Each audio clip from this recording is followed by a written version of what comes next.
Madame Jeannette Kagame yahawe impamyabumenyi y'ikirenga y'icyubahiro ashimirwa umuhate ukomeye yashyize mu guteza imbere ubuvuzi, uburezi no guharanira ko byagera kuri buri wese ntawe usigaye inyuma.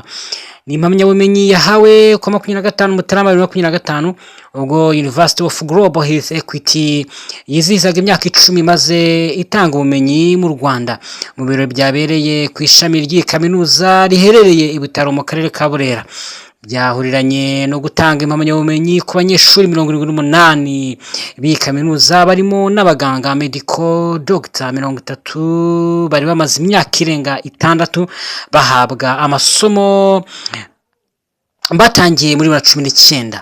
Nibo baganga ba mbere bahawe impamyabumenyi kuva iri shami ry'ibutaro ryatangizwa.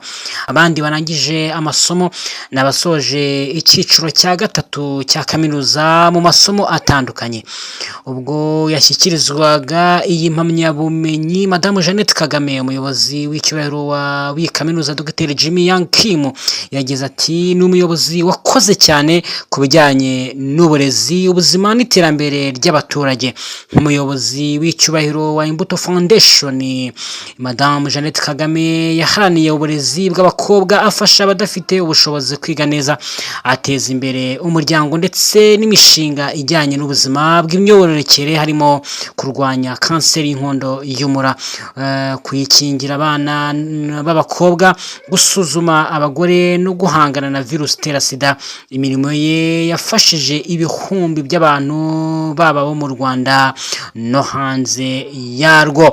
Yashimiye uruhare rwe mu kwita ku buzima bw'abana bavuka, kurwanya kanseri, indwara zo mu mutwe, ihame ry'ubwuzuzanye n'uburinganire, guteza imbere abari n'abategarugori, kwimakaza ubumwe ndetse n'ubudaheranwa bw'abanyarwanda.